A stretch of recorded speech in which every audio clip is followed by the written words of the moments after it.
Namaskar and welcome to this Ask Me Anything session on the Professor Mahesh podcast, your resource to help you make even more informed career decisions. The objective of this session is to you, talk directly to you of your questions, the questions that are on your mind. Over the last week or so, we've gotten several dozens of questions that we're going to start us off, several dozen questions that have been categorized into bunches. So we'll start off with those, and then as we see more questions come up on our live stream, we will take them as one at a time.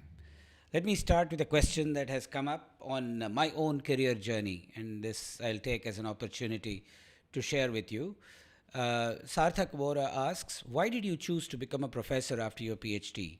As research-based jobs outside India are many and has greater reward, as we can see with direct industry implementation. The answer, Sarthak, is I did work in the industry for some time and then subsequently transitioned to a position in an academic institution. I taught in the US for some time before transitioning to this current position as a professor at IIT Madras. I can say there is one sort of big distinction between careers in the academia and careers in an industry research position, and that distinction drove me to sort of pursue this career in the an academic institution. In an industry, at the end of the day, you are driven by certain problems that the business requires you to solve. There has to be a bottom line benefit going back to the company in some fashion. That's the kind of research that finds the greatest patronage in an industry environment. There is freedom, even in today's industry, there is a lot of freedom for people to pursue their passion, especially in the tech industry. Having said that, the ultimate goal there is very, very sharply focused on growing business. In an academic environment, we are a lot more freer to pursue blue sky ideas. I was greatly enthralled by the freedom to pursue ideas that I saw as relevant. And even today, I do work on problems that are very relevant to the industry, direct relevance and of some direct benefit to some stakeholder out in the society. I also work on problems which are purely driven by an intellectual pursuit for new knowledge. I think that second aspect is what really makes an academic profession in the academia really worth its while.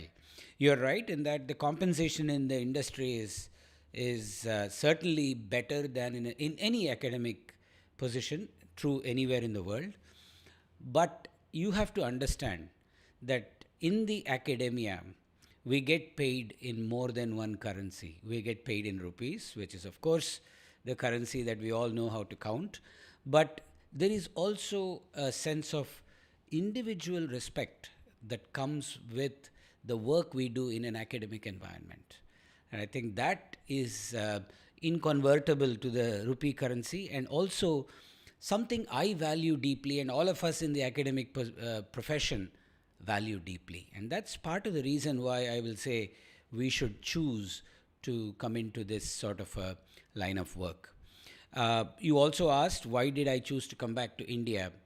I'll be honest, coming back to India in 2010 was absolutely primarily a professional decision.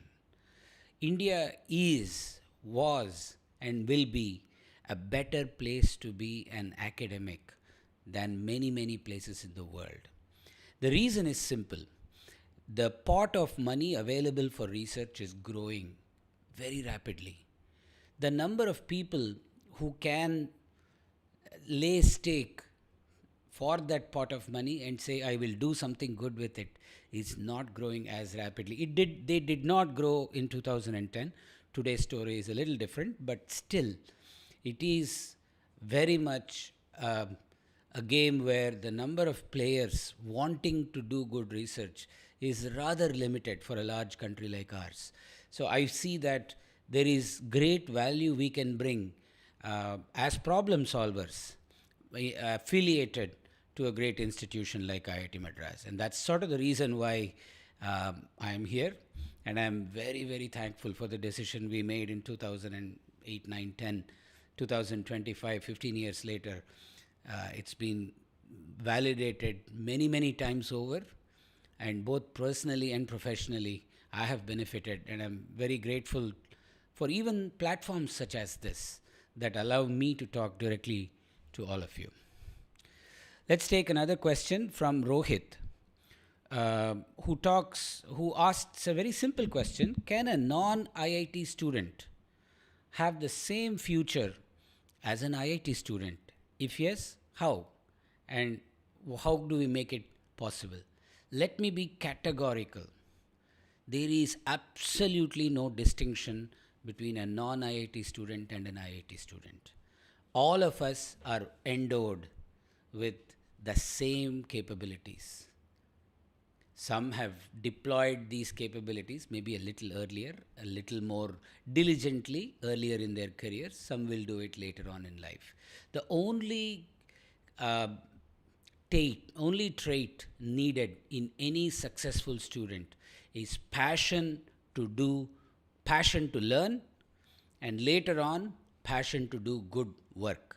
If you simply focused on developing that passion to learn and passion to do good work in your own discipline, trust me, money will come running after you. You will be immensely rewarded in each and every pursuit of yours. Your career will be both professionally and financially fulfilling. The only two traits is constantly wanting to learn new things and wanting to deploy your knowledge for the benefit of someone outside of your own immediate realm. In this sense, I'll say there is no difference between a non-IIT student or an IIT student. Just develop this passion and you'll be just fine. Vishak Krishna asked a question about pursuing higher studies in core branches. Even after specializing highly, there are no job opportunities or respect in India. Let me be honest here. You are largely right. Today in India, there is very little room for highly specialized engineers. There used to be. But I must say one thing, Vishak, things are changing very rapidly. I'll give you a very simple example. 10 years ago, or even 8 years ago, if an automaker in India wanted to design a car, a new engine in their car, there was no capability within India. They had to go outside the country. Today, almost all the automakers design the entire car, chassis, engine, electronics, and the entire bumper to bumper vehicle is designed and manufactured in India. We've been doing this with two-wheelers for much longer. So that core specialization of being an engine designer is now going to become professionally rewarding within India. You do not need to go outside the country to put that skill to use.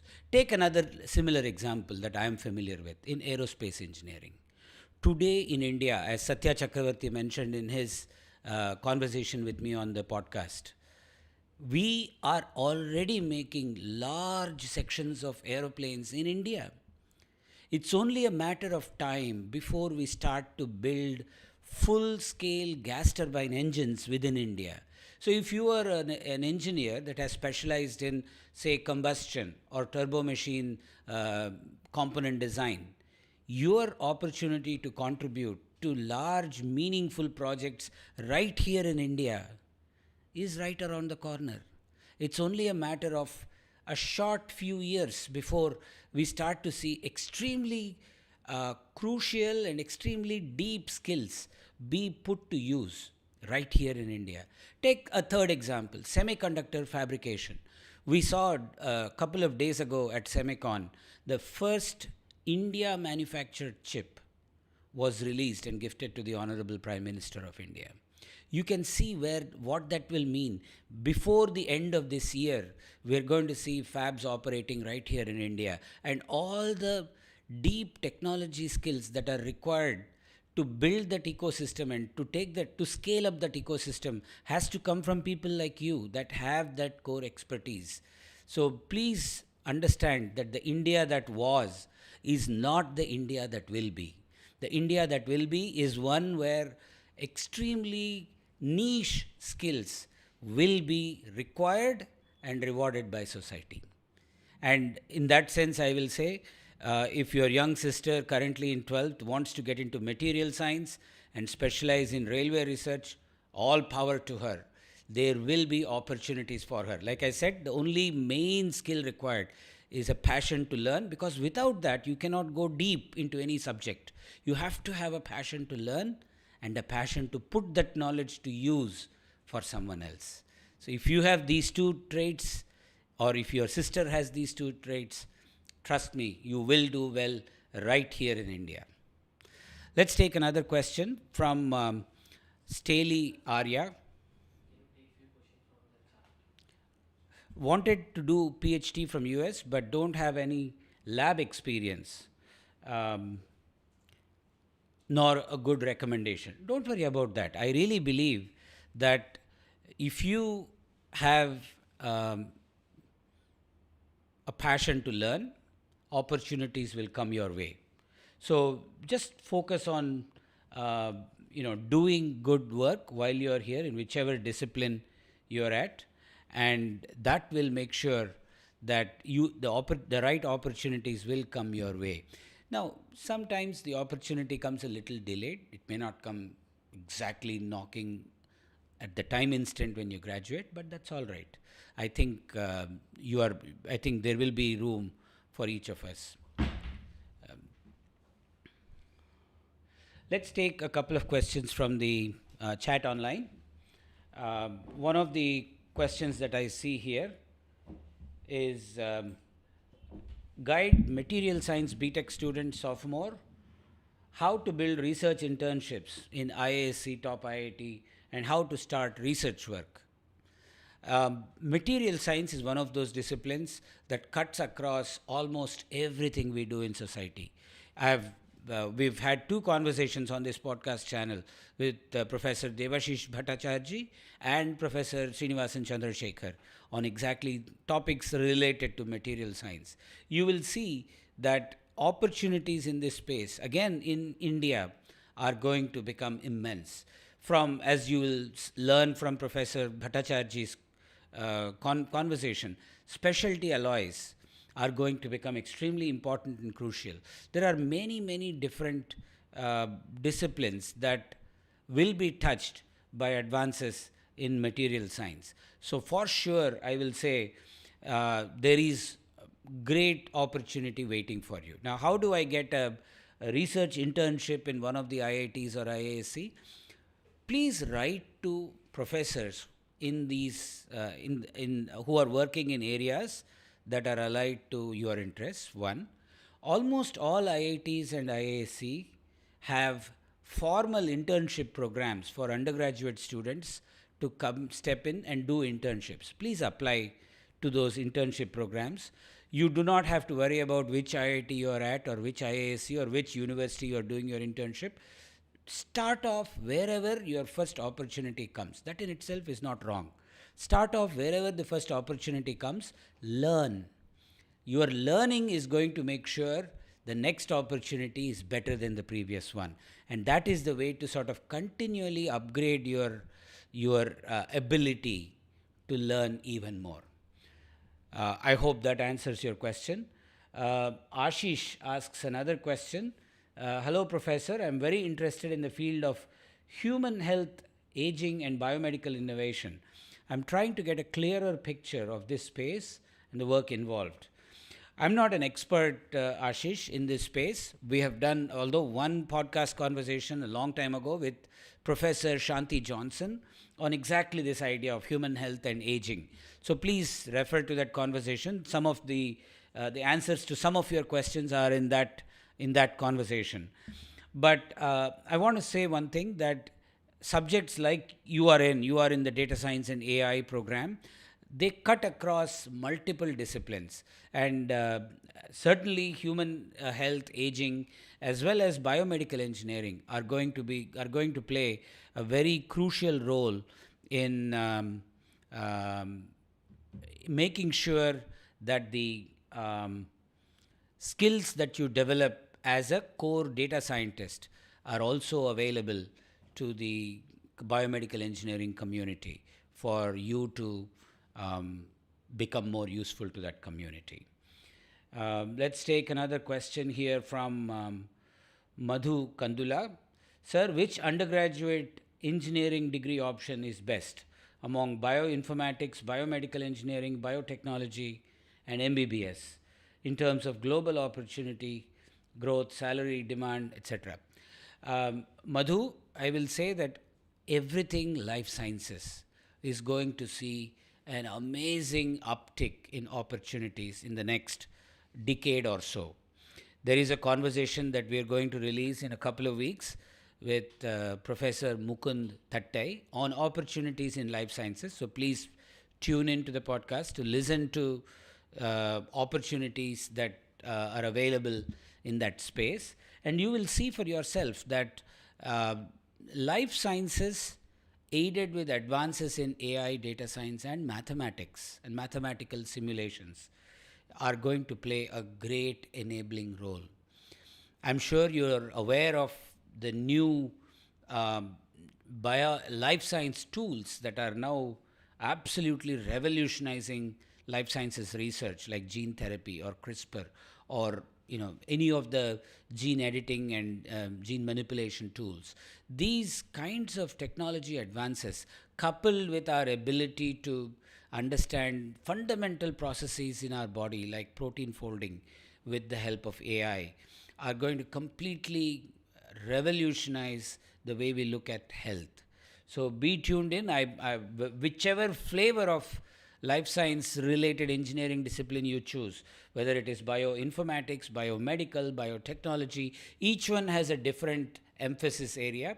When you listen to Professor Thattai, you will learn more, but each one is going to contribute in its own way. So again, as long as you have the passion to go deep and learn, you will be a positive contributor. Let's take another question from a previous from the comments that came by before. Arvind asks, as a student aspiring to build a career in environmental engineering, I would like to know how you foresee the career landscape for this discipline in the coming decade. We touched upon this briefly in one of our previous conversations with Professor Suresh Dhanyala when we talked of air quality. Careers in air quality, and particularly startup opportunities in air quality monitoring, water quality monitoring, are going to play a very, very important role in times to come. As we all know, these are elements that we've taken for granted, which no longer are available to us in the same quality and in the same plenty quantity. So there is a lot of interest to make sure that all of us are breathing good quality air and drinking good quality water, and that we all are going to learn to respect that a lot more, which also means there's going to be value to be created by young men and women like you to come in and make a difference. With growing global emphasis on sustainability, climate action, green technologies, what specific opportunities and challenges await environmental engineers, particularly in India? In India, we are still learning how to harness value out of these ideas like sustainability and climate action. But we have, as a country, we've made a commitment to completely go renewable with our power generation in about 50 years' time. And that's a massive promise for a large country like ours. So clearly, whenever there is a promise like that, there are absolutely going to be rewarding careers that will be spawned out of a promise like that. So let's continue this quest to be partners in making this transition happen, which will help us all. Hello, Prof. Vamsi Krishna asks a question. I'm a recent graduate from IISc. I work in a small startup where I design satellites as a mechanical design engineer. I've been here for 2 to 3 months. What do you suggest for a young engineer like me who has just started his career at not so great level but has a lot of hunger for career growth? I meant not so great because many of my classmates got jobs at big MNCs with good pay. Vamshi, I'm glad you've understood the nuances. That is in itself half the victory. First, let me congratulate you for that knowledge that you gained out of this sort of nuanced, discerning attitude. There are two kinds of jobs where you are required to do roughly the same thing every day over and over again, right? You will become good at that, and companies will tend to pay you well for that. Okay, those are one kind of jobs. The other kind is where a company comes to you and tell you, you are my best employee, I need you to do everything. That's typically roles in a startup. Now, the second kind, because you are not already good at that very sort of niche skill that the company needs, you may not be compensated financially as well. But trust me, Vamshi, you are getting paid in the form of knowledge. Whenever you are asked to do something that you are not already good at, take that as part of your paycheck. Take that as part of the package. Your CTC, your package, has a rupee component and a knowledge component. If you were to go to a university and try to learn something, you will end up paying tuition fee to the university. Instead, here is a company that is allowing you to learn designing, say, satellites as a mechanical design engineer. Clearly, that is not a skill that you already have. And this company has entrusted you with this responsibility to both learn and deliver value to the company. So, in some sense, take this as a learning opportunity. Take this as an opportunity. Think of it as though instead of paying someone tuition to learn this, you are actually getting paid a little bit to learn this very niche skill. Professor Bhaskar Ramurthy, in my conversation with him, also made this point. If you thought of this learning as though someone is paying your tuition and it's getting added to your CTC, you look at your own job very differently. And that learning is here to stick to you and stay with you. I'm sure that will come back to help you, and you will do well in the long run. In the long run, the group of people that will continuously learn on their jobs, not just get caught in the rut of doing the same thing every day, will come out ahead. Let's believe this, and I've seen evidence of this in multiple instances, and I'm sure you'll do well, Vamshi. Let's take another question from Khushi Rele. I am interested in the field of research in biomedical engineering, particularly related to the heart. I have a background in mechanical engineering at the moment, and I'm very fond of CFD and CAD. I'd like to know about recent developments in this field and opportunities therein. Khushi, I know you're watching, and there's a lot of interest in the heart and modeling organs. I believe that the next decade is going to be about modeling the human being as a whole, not just organ by organ, but get to the systems and the whole person as a whole person models. And these are going to be truly multi-scale models, from understanding processes at the cellular level to understanding the person as a whole. So expand your frontiers a little bit. While the heart has been an active area of research for 4 or 5 decades now, I'll say that in itself there is still value to be there is value to be created there, but looking at a whole body as a more complex system is going to be the approach of the future in my understanding, and I'm sure there are careers to be made there. In fact, one of the conversations that will go live in the next couple of months is related to simulations of human health, human systems, and we'll learn more about opportunities there from those conversations. Let's take another question from our online portal. I'm working in the field of design and development, finite element, for 3 years now. Completed bachelor's in mechanical engineering and master's in materials engineering. If I would like to excel in the field of numerical simulations, what are the areas of PhD topics that I can look at? Can you suggest some courses on numerical simulation and integration with AI?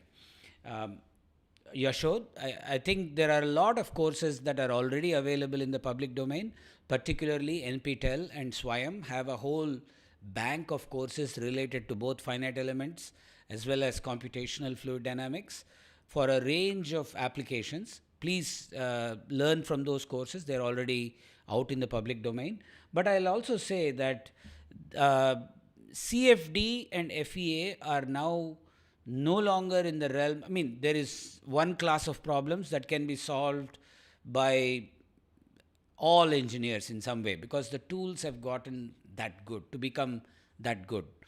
But the more pesky problems, the deeper problems require a deeper domain knowledge. And therefore, your idea to do a PhD is a good one.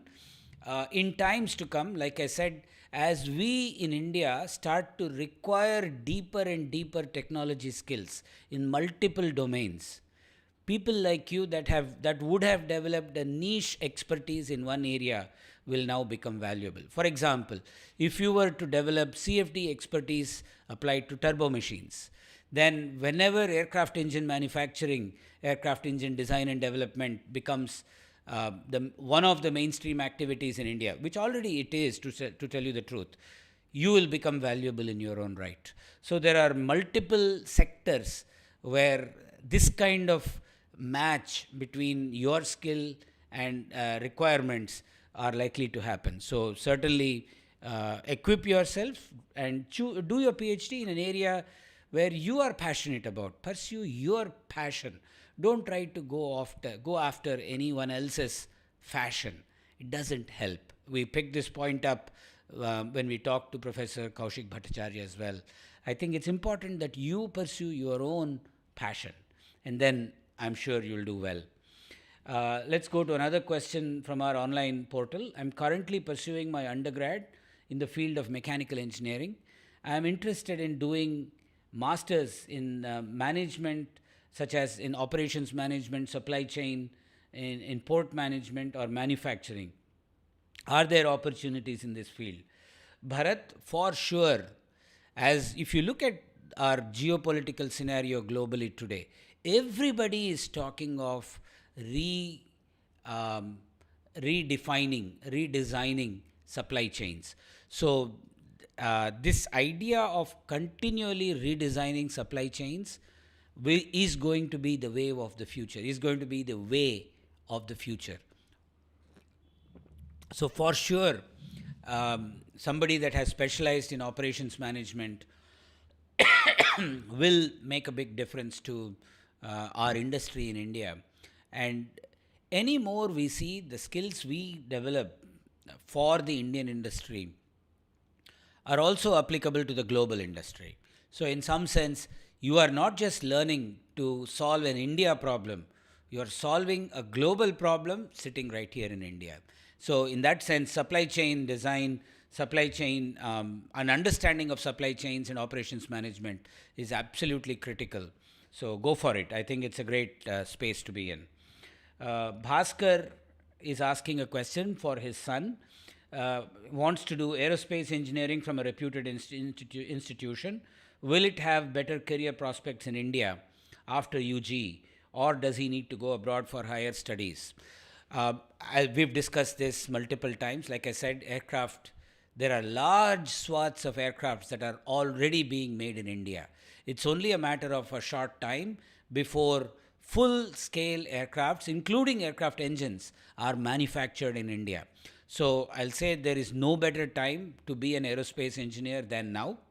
In my conversation with Satya Chakravarti, we discussed multiple opportunities around personalized transport, be it short vertical takeoff and landing vehicles or drones for transporting freight in a personalized fashion. These are all enablers that are right there on the horizon and hold great promise to disrupt the way we move, the way we transport freight. So now is a great time to study aerospace engineering, like many other niche core disciplines in India. I am sure opportunities will follow. So stay tuned, and you can listen to some of the older podcasts for more information as well. Let's take one more question here from the bank that we've already gotten. Sir, how can students with interest in mathematics build career using computer science and engineering? This has been the topic of one of my of the conversation with Professor Madhavan Mukund. I will refer you to that episode where we discussed exactly this. Careers in mathematics are absolutely crucial for a country's growth. People that are good, well-trained mathematicians that are able to deploy their analytical and logical skills to solve problems are absolutely crucial. And with the data science, AI revolution, a good knowledge of statistics is actually like a prerequisite. So you have to absolutely be ready to be able to do well in this discipline.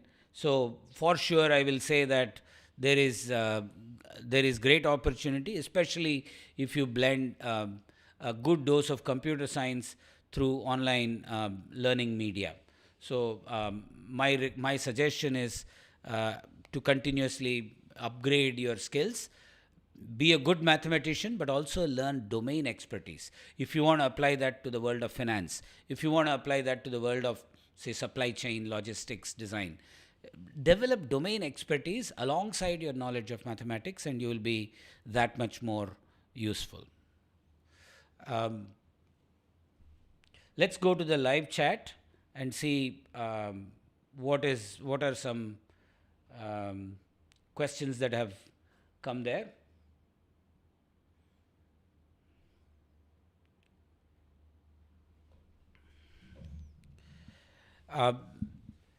Research entrepreneurship opportunities for chemical engineering graduates. So chemical engineering, we discussed in a detailed conversation with Ashish Lele, is absolutely blowing all expectations out. The reason is simple. India is today the pharmacy to the world.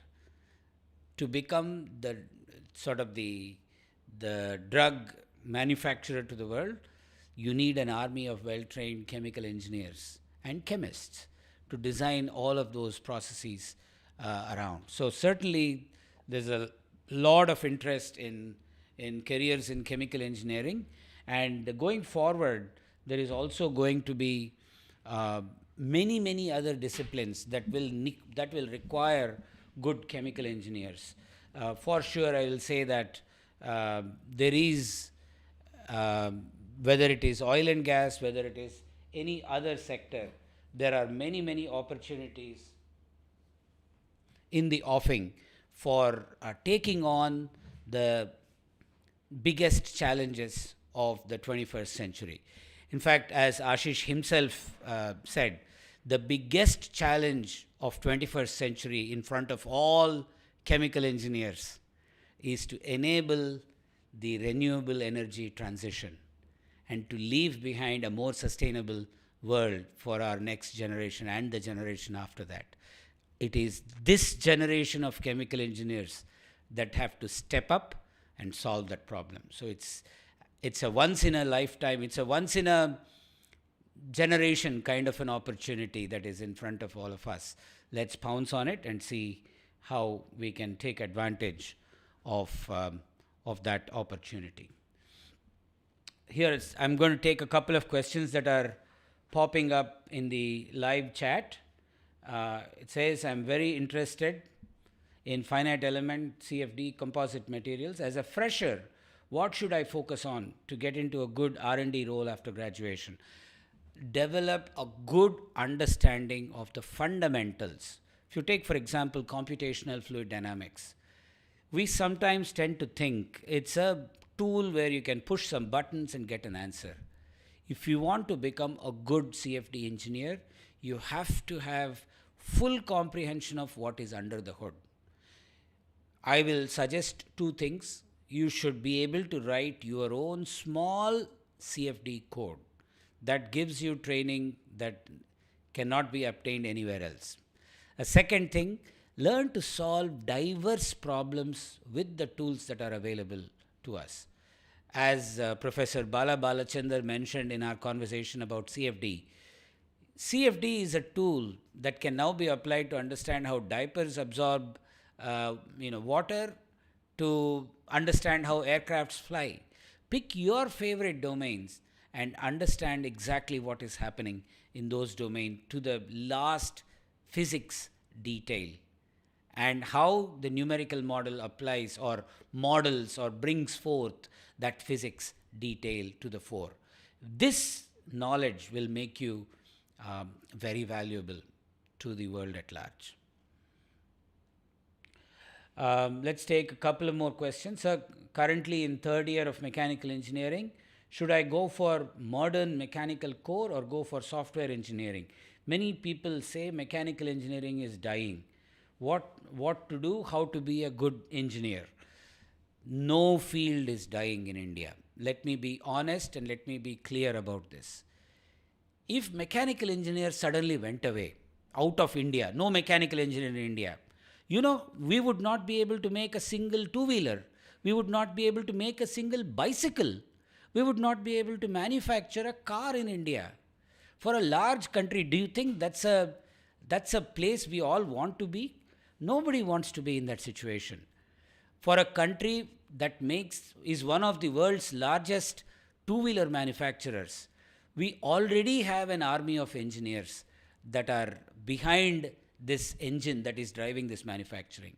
Now, sometimes we may tend to think that quote-unquote core branches do not pay well, right, in comparison to IT or software. That also is not true.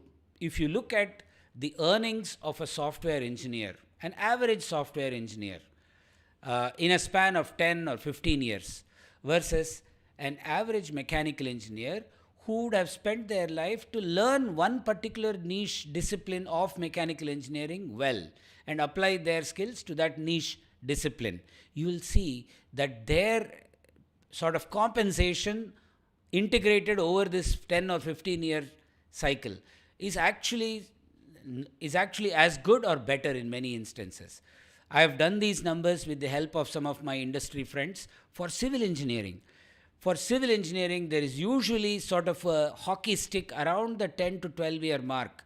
So up to 10 or 12 years, the salaries look like they're not going anywhere. They're somewhat flat. But once you develop expertise in one niche discipline of civil engineering, you will be required so badly that you can demand your pound of flesh and you can really grow to be of value to the company you work for, or if you're on your own as a consultant to yourself. So for sure, I will say that every discipline is required in a large country like ours. There is no such thing as one discipline is going to die away or go out of fashion. That just cannot happen in a large country like ours. Think of what happened during COVID. During COVID, could we have survived without an army of biotechnologists? We could not have come out with not just vaccines for ourselves, but vaccines for the whole world. This is not at all a trivial place to be for a country like ours. Please don't underestimate the power of the engineering knowledge that today resides in this country and is going to grow over time. Certainly, it's on an uptick, and believe that for sure. Let's take a couple of more questions from the live chat. Mohammed Abdullah asks, how can I build my career in the field of substation automation? I have completed batch in EEE and done 1 month course in substation protection and automation. Again, Mohammed, I'm not an expert in this field. I will refer you to colleagues at IIT Madras. You can write to them and I'm sure they'll be very happy to answer your question. We have many colleagues that work in power generation and distribution. You should write to them. But I will say one thing again, this is a niche skill. It's important that you pick a niche skill that you know is important for a country like ours. Get advice from people that are in the know and then invest your time in developing that expertise. Trust me, you will not go wrong if you do that. If you have a passion to learn and pick a discipline based on advice from people, you will not go wrong. Let's take another question from our live chat here. I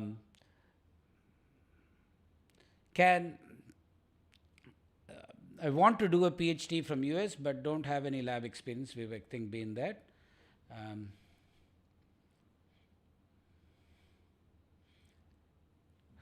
There are a couple of other questions that had come in the previous past. Let's take one where, sir, please also discuss how people can get entry-level jobs in different fields. Very few become top-notch researchers. Bulk of the people would like to know in-demand careers and how to get entry-level positions. This is from Aditya Kiran. Aditya, great question. Great question. I will briefly refer you to my conversation with Professor Bhaskar Ramamurthy, where he talked of exactly this. In the last 15-20 minutes of that conversation, we discussed entry-level positions. And let me give you a summary of what he said and what I feel as well. Entry-level positions are to be treated differently from positions where you are actually contributing. Imagine you just completed a 4-year BTech in some discipline, civil engineering.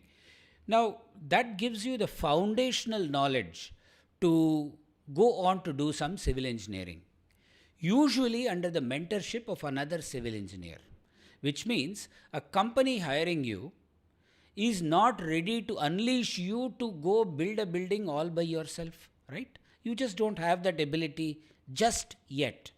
So, but you are working under the mentorship of someone else, a senior engineer, and you are being taught the skills required to design a building safely and to execute a construction project safely and to make sure it lasts, it serves the purpose for which it is being built. This is also training. So consider this as on-job training. So these kinds of jobs are typical of this is the typical entry-level job description, that you are working with somebody in a company, in a role where you are learning. And imagine where you are learning, you are getting paid. So don't worry about the salary.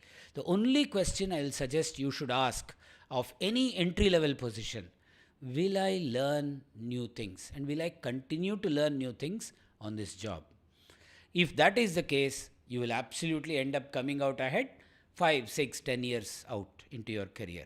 So have a slightly longer term view of your career, and over time you will see the value you can deliver to the company itself become that much better. Let's take a couple of more questions from our previous chat. Bharat asks a question, is there scope in doing higher studies in industrial engineering? Are there any further future scope and opportunities for industrial engineers? Need to know about management studies in different streams. Can pursue undergraduate degrees in mechanical engineering career, and demand for management people in which sectors? Well, this is a slightly broad-based question. I'll take the industrial engineering part. Industrial engineering is a discipline of engineering that helps you understand how manufacturing systems work, how, let's say, you can manage a supply chain, bring raw material and parts in time, run an assembly line, what are the various components of an assembly line, and how do you produce parts to a certain degree of quality expectation, and also possibly deliver it to the customer site. This roughly defines the discipline of industrial engineering. It is the space where both human beings and automation come to manufacture goods and services for us.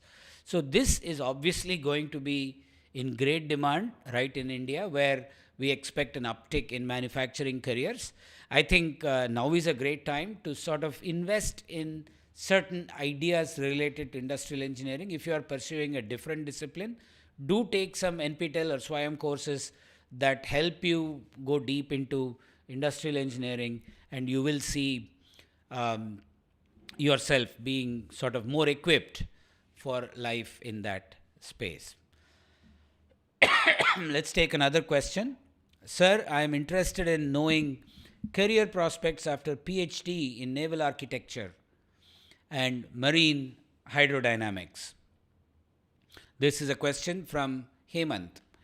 Hemant, as I will say, we will be talking exactly about this on our podcast. In a couple of months, you will see the episode come out. Absolutely, ocean engineering. I'll broaden the question you have. Ocean engineering and oceanic sciences have great potential in India. For a large country, again, if we want to manufacture goods here and service the world's need, a good, healthy shipping economy is important. We've had a very long maritime history of good.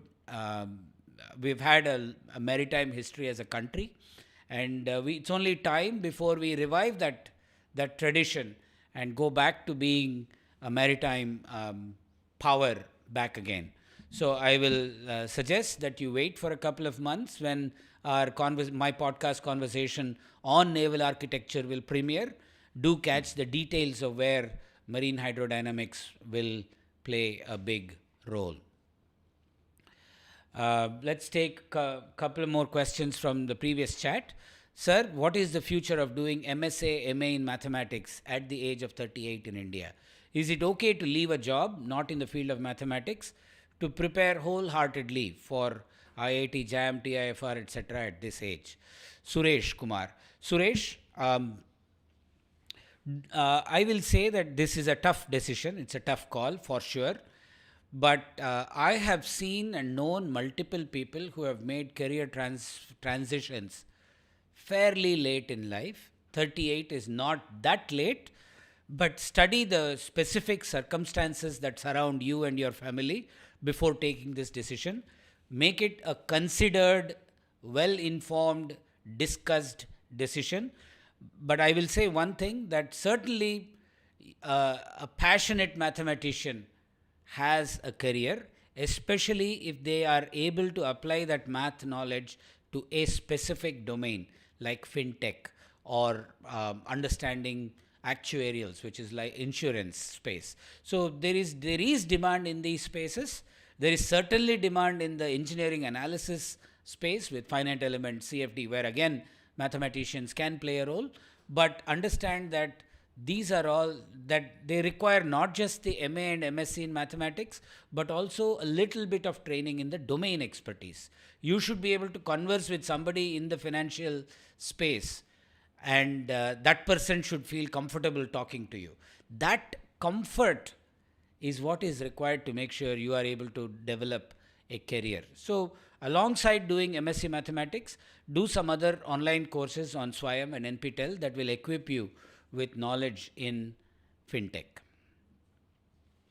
or any other space that you choose to go with.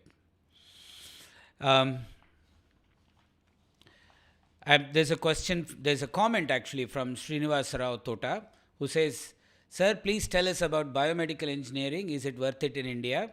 We saw your episode about bioengineering. We changed our mindset from going to CSC to biomedical engineering." Srinivas Rao Garu, I'm happy that you used our resource to make an informed career decision in your own family. I'm glad it has served the purpose in your case.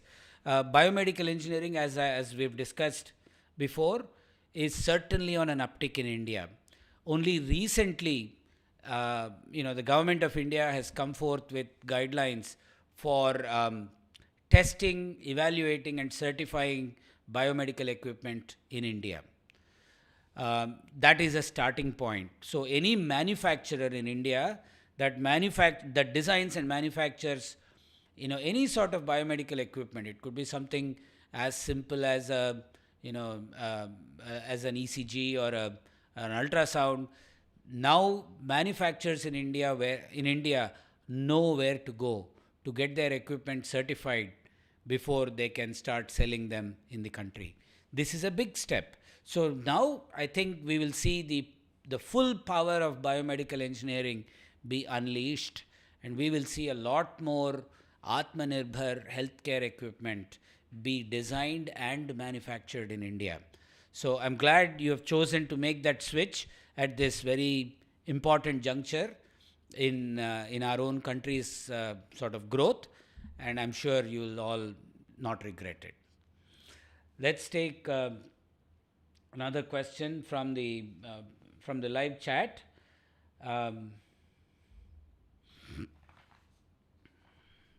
I'm working in the field of.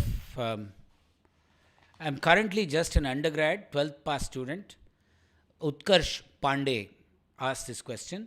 I want to pursue my higher studies in the field of biological sciences and bioengineering, but currently I do not have much details about this field, and what should I do further? Please guide me. Like I said, my conversation with Professor Mukund Tattai will premiere a few weeks from now. Utkarsh, watch out for that episode, and you will see the whole plethora of opportunities, not just in research, but in industrial life science related engineering careers. So for sure, you can study that episode, you can study the contents, and then make a decision that you choose, that will suit you. Another question, Rahul Kumar Yadav. Sir, I want to do PhD in computer vision. Will it be relevant after 10 years? Rahul, 10 years in the field of AI and computer vision is a very, very long time. What I can say for sure is computer vision, especially AI applied to computer vision, is in great demand today.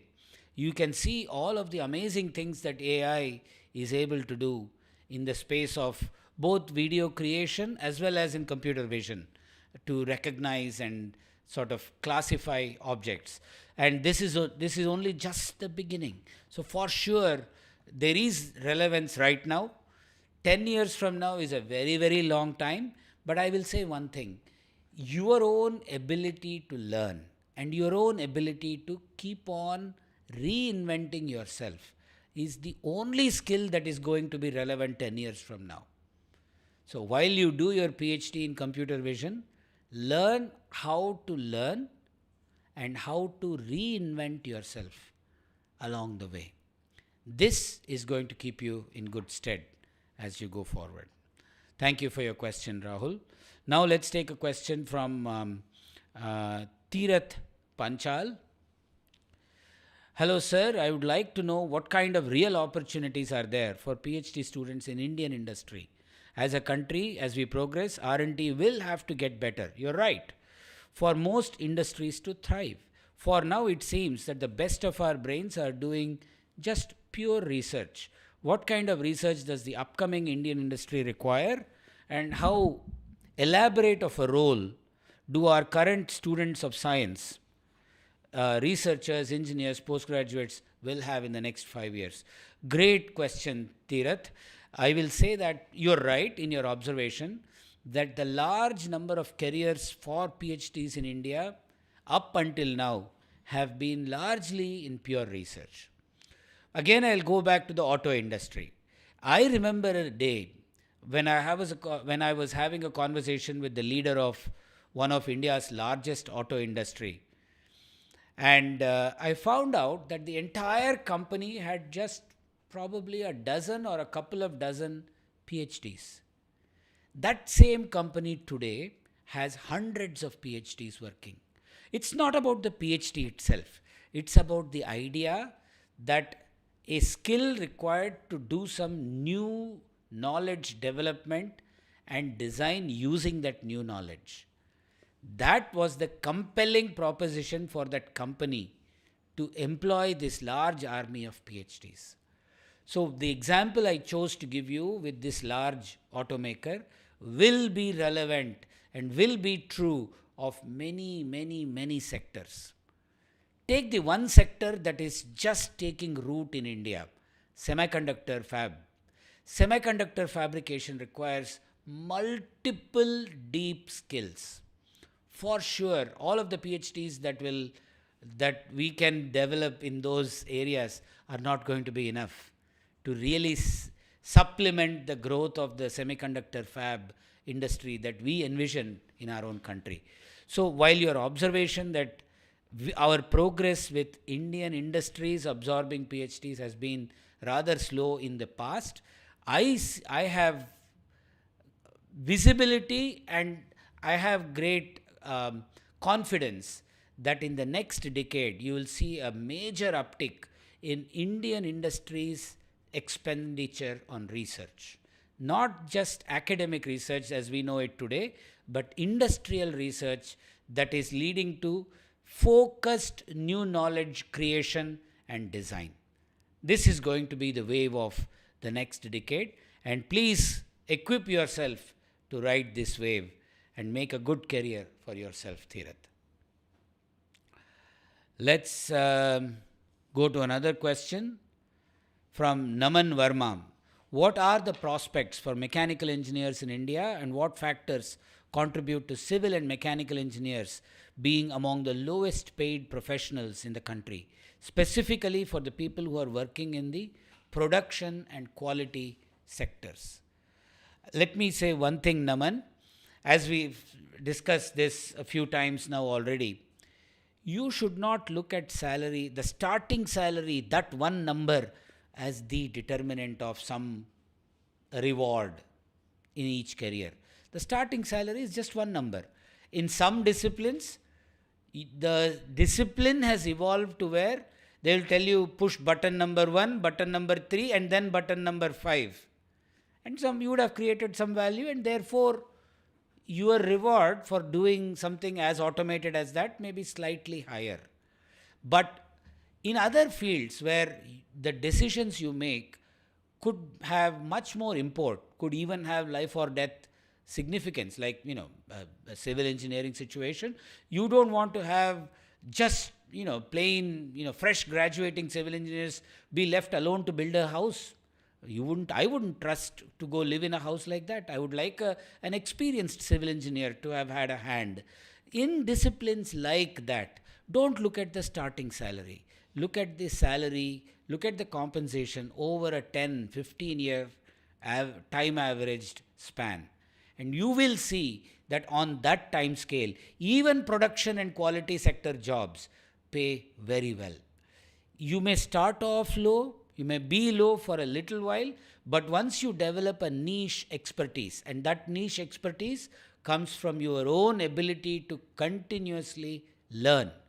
If you have done that for a period of time, you will start to see an uptick in your own ability to earn more. So you have to wait for that hockey stick, that uptick. And once you go past that hockey stick, you will see the financial reward for all of the learning. And this is largely true globally. This is largely true of some of the quote-unquote core branches. So you have to have a little bit of patience to really be able to do more with your time in that space. Let's take any more questions from the live chat.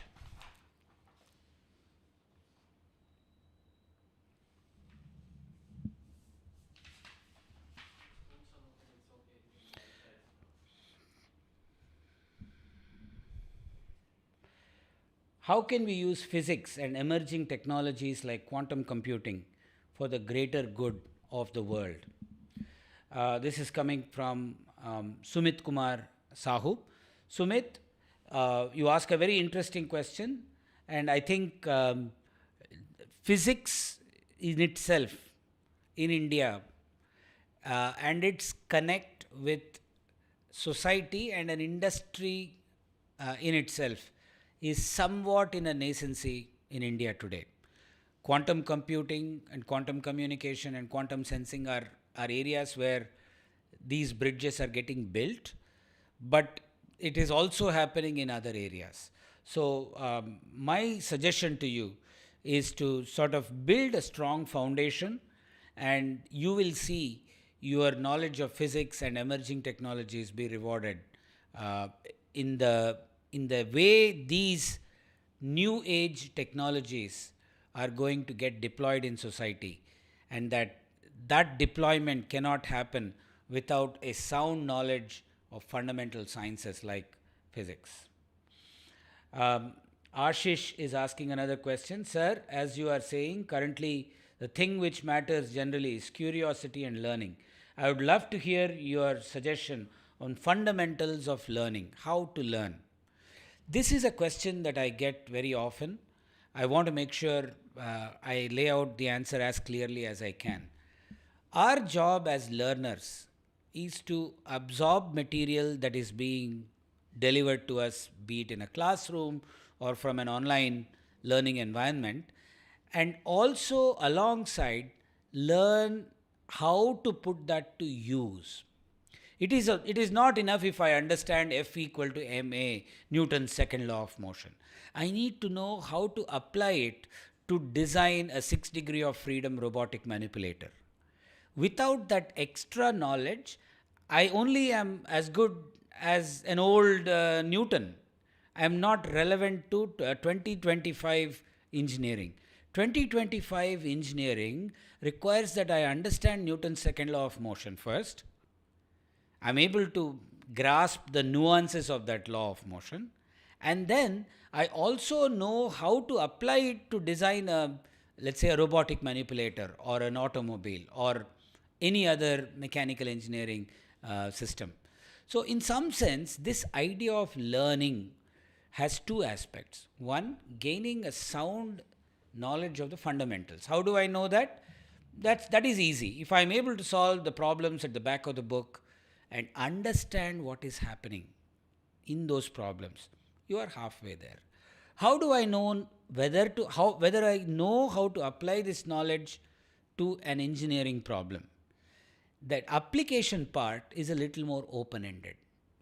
Okay, it's like saying x plus 2 equal to 5. All of us know x equal to 3. But if I tell you x plus y equal to 8, what is x and y? Well, there are multiple options. So you'll have to choose from among the multiple options subject to certain constraints. That is typical of all engineering problems. So there is a little bit of judgment that you will have to evolve.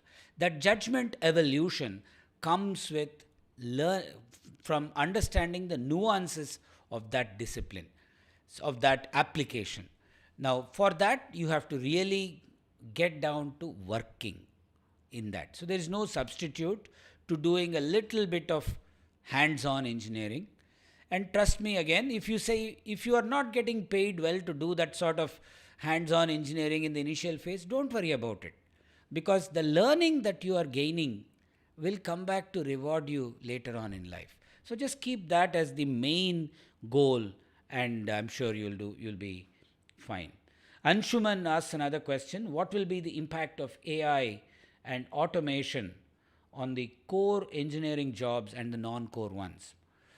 And what will be key to stay above the technology, such type of job profiles where AI can be very dominant? Anshuman, you're right. But think of AI as not a threat. It is not at all a threat. It is another tool in your toolkit.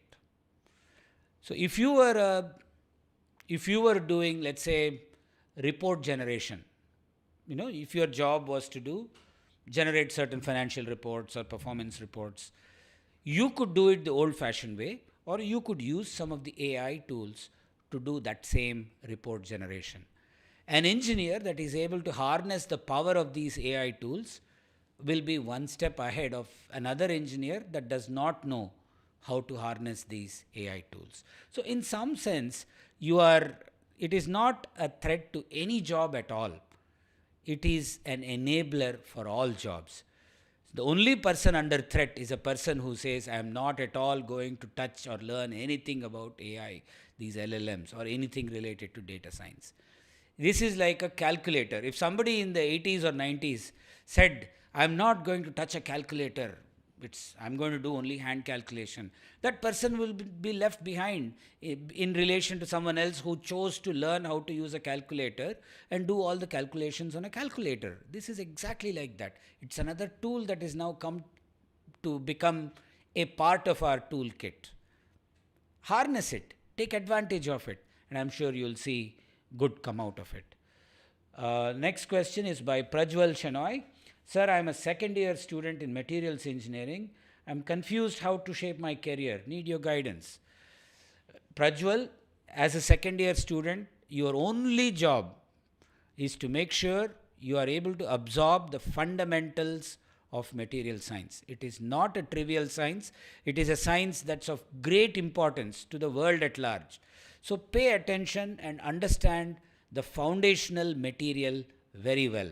How do you know you understood the material? If you are able to solve the problems in the back of any standard textbook, if you are able to ask questions, or if you are able to understand the answers to questions that anyone else is asking, if you are able to sort of have a conversation on the topic, that you are halfway there. So make sure you are there. And then after you gain that fundamental understanding, learn how to apply. So ask the question, if I was to design a table, what sort of material would I end up using? So try to see if you can take what you've learned in the class to that application stage in your own mind. Have conversations with people on this topic, and that will come back to further reinforce the sound fundamentals. I think this iterative process is all you need to make sure that you are there. Okay, we have about 5 more minutes to wrap this up, and we'll take a couple of more questions, and we should be done for the day. There's Aditya asking, sir, could you please share information about quant finance scene at CMI ISI? Do CMI ISI graduates get into top quant firms focused only on research? Aditya, I'm not sure where CMI and ISI graduates are going, but I will say one thing. Again, we talked of math, we talked of finance. These are sectors that are seeing a great uptick in India as we devise products that serve the society at large in this space. People with these quant skills become super important. Please listen to the conversation with Professor Madhavan Mukund. He has alluded to several specific opportunities. He is the director of CMI. I'm sure he is the one person that can best advise us on those careers. In the last question I want to take today, it feels like our research in India is more of catching up to the world than to create more breakthrough technologies. How can we as a nation break through this race? Is it more funding or talent? I have been in a mature economy where quote unquote groundbreaking research happens, and I'm now in India where I can say for sure quote unquote groundbreaking research happens here as well. There's a little bit of money, but that's not the main sort of missing element. Talent, yes, there is a differential talent in India versus, the talent in India versus somewhere else in a more mature economy. But the real missing element is our own ability, our own desire to ask deeper questions, deeper research questions. The moment we go to that depth of asking that deeper, sort of more absurd sounding research question, I am sure we will all do better for us. We would rather fail asking that audacious, absurd sounding research question than to succeed having answered a sort of a more mediocre research question. This mindset switch is, I think, very important. So as young men and women listening to these conversations on this podcast, I hope I leave you with one message that Professor Kaushik Bhattacharya also made. It's very important for us to ask deep research questions that keep you up at night. It is not what allows you to sleep well. It is that question that keeps you up at night. And once you discover that question first, the pursuit of answers to those kinds of questions itself is extremely rewarding. And that is what keeps me going. That is what keeps hundreds and thousands of researchers in India going. I am sure you will also all join that army of people who are here to change the way we do research and change the way we do engineering. At the end of the day, all of these efforts on this channel and many others is to bring you credible, validated information that you can use to make informed career decisions. So please use this information to study all of the nuances of your own disciplines and make a choice that you feel passionate about. If you're passionate about doing something, learning something, trust me, your career is in good hands. You'll do okay in your careers. You will not struggle at all. Thank you all for tuning in. Thank you all for listening. Be well, do good, and keep in touch. Goodbye.